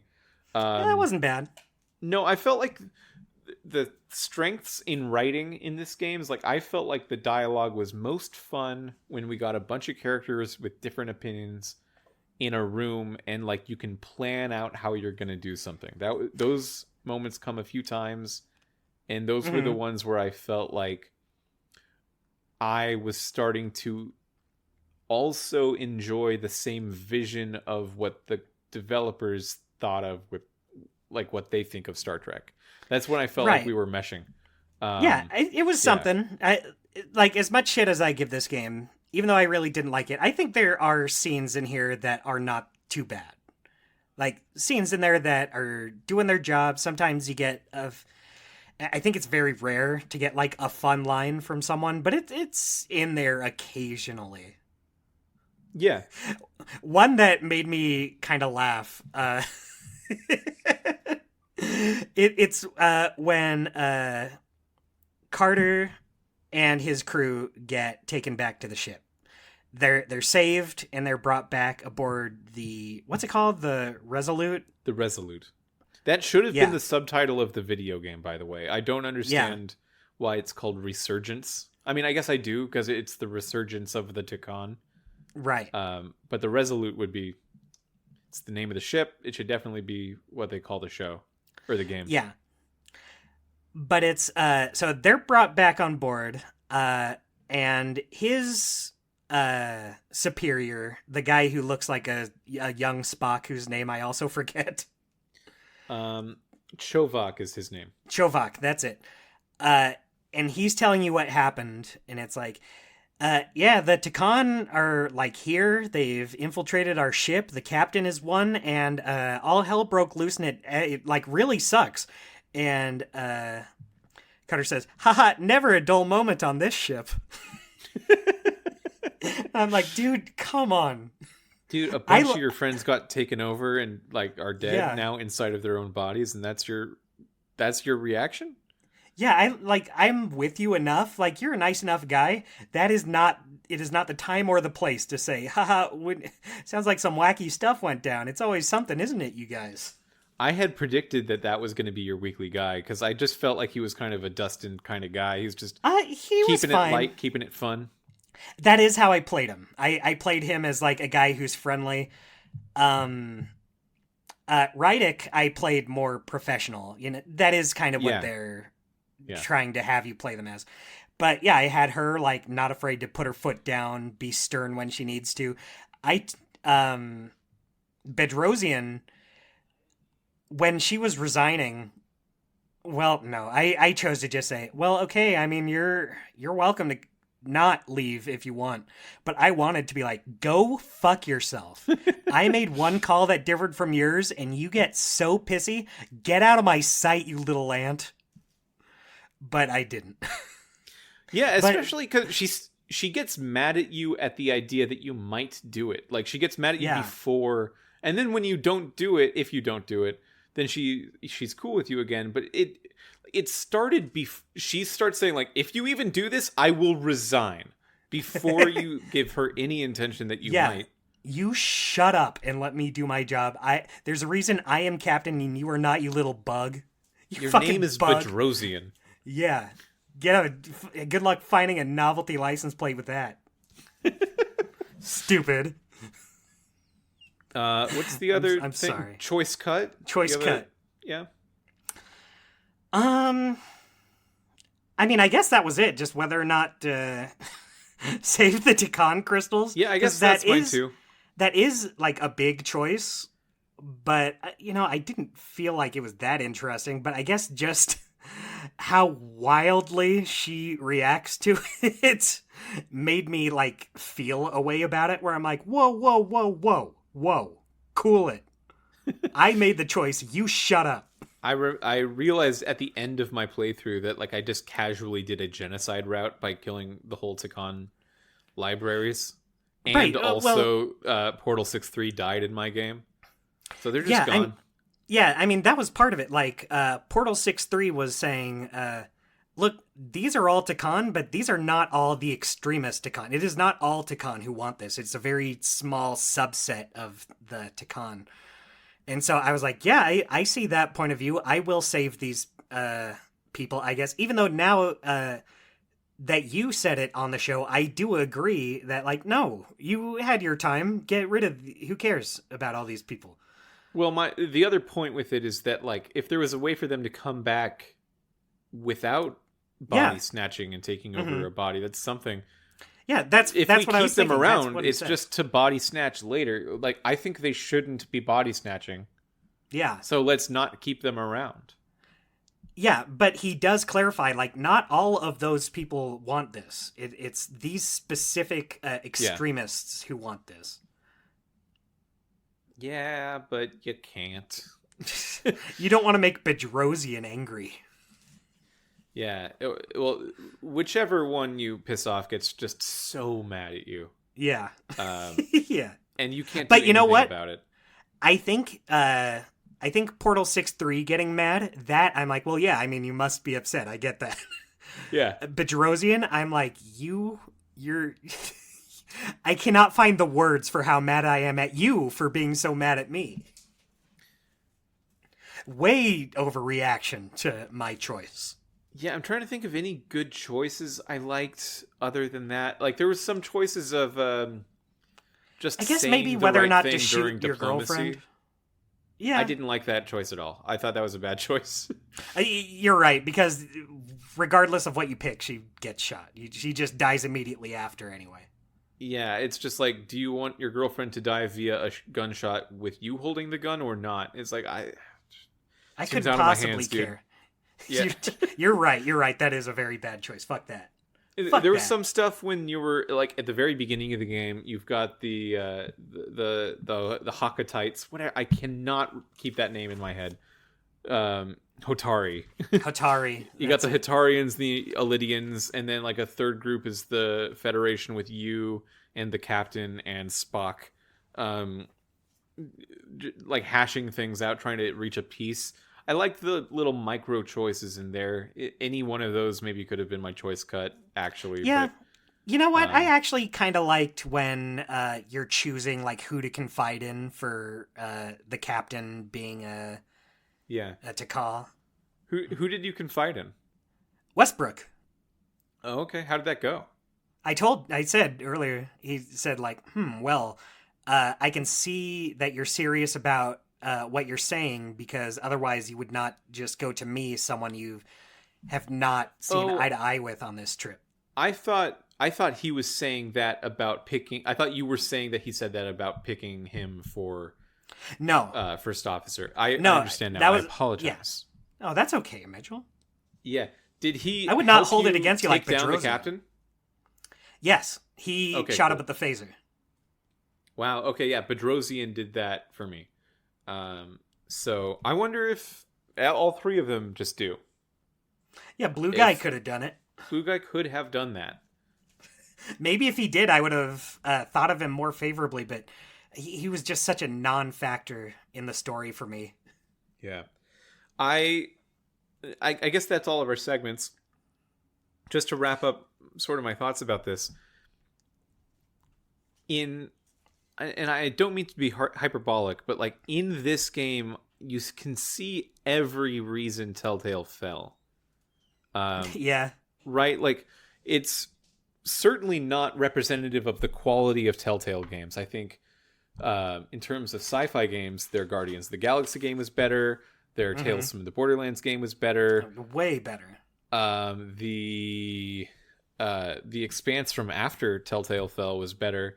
But like just reaching for a big heavy franchise because of the expectation that people will buy it if the franchise is big, while failing to affix a fan base to the developers and the brand of like the Telltale style game. This is why it didn't work out, because people were not becoming fans of Telltale. They were just watching or playing The Wolf Among Us, or they were just playing maybe Batman, right? Right. Because they are a fan of The Wolf Among Us, or they're a fan of Walking Dead, or they're a fan of Batman. They are not playing the next Batman season because they liked the last Walking Dead season. There wasn't... They at no point built a brand where people were playing these games because they liked them. And I think that is a death knell for a company. And I look at Ad Hoc, and I think that because Dispatch was their creative venture all on their own, whatever Ad Hoc does after Dispatch, the next thing they do, especially if it isn't in the world of Dispatch, people will show up because of Dispatch. And that is a strength Telltale didn't have. And that's a strength that the team behind Star Trek Resurgence, I can see immediately in this game. You did not build this for people who might like the game. You built this for people who already like Star Trek. Yeah. And it will be a weakness to even those people because you chose to do that. It's like... It really is. Resurgence is maybe a great name because it's a resurgence of the death of Telltale. Wow. A pretty like explicit, recurring way. Yeah. For sure. And I don't think I need to reiterate my feelings. I think I've made it very clear that I was not fond of this game very much. But I do recognize that part of it is I came into it as someone who is not a Star Trek fan. I came into it as someone who did not really want to play this. So I was already kind of at odds with this. Yeah. Yeah. My bad. But, you know, even if I was, I still feel like I wouldn't like this game. I feel like not all of the problems with this game come from it being Star Trek. I would say almost none of it does. Yeah. If it was entertaining, like I've seen some Star Trek stuff that I thought was good enough on its own. Not a lot, but I watched all of Lower Decks. I think I've seen a couple episodes of... Did you see the Chris Pine movie? The Star Trek... It was like 2009, I think. No. I saw that one movie, and I know that is said by people to not be a great representation of the tone of classic Star Trek. Yeah, isn't it, don't they say it's like very serious, very downer kind of movie? No, I don't think so. It felt more, it's like a Marvelification of Star Trek. Like quippy, sort of. Maybe more so, yeah. Like bringing it closer to what Star Wars is, actually. Interesting. And being like a big epic movie rather than kind of centered on some philosophical quandaries. I think that's why people didn't like that. But I liked it as a different kind of movie. Right. I saw that. It doesn't necessarily have to be that as long as it's good. Sure. Yeah. I get the frustration it's just a thing with for that different fans then, right? Right. Like it's, yeah. Mm-hmm. In terms of Telltale games, like you and I, we've built ourselves up to be able to take these like butter. Yeah. And it was not as smooth as butter going down. It was rough. It was not a good, fun time. Yep, so that's our discussion on Star Trek Resurgence. Next week, do you know what we're going to be talking about next week, Dustin? No, you kept it a secret. And I will continue to do so. Cool. Yeah, I assume worry. It'll be a fun time, maybe. It'll be more fun for you than me, I think. Oh, cool. Awesome. I love the sound of that then. Well, no. I get to have more fun. You Okay. get to avoid more unfun. Okay, I'll have a better time with it than I did with this, is what you're saying. Well, I think that, yeah. I mean, if you because you won't be doing anything at all to prepare for the next episode, I think that you will have a better time with it than how you did here. So sorry, I can't tell you what it is, listener at home, but you'll find out next week on Telling the Tale. And until then, have a great summer. I hope you have a great summer.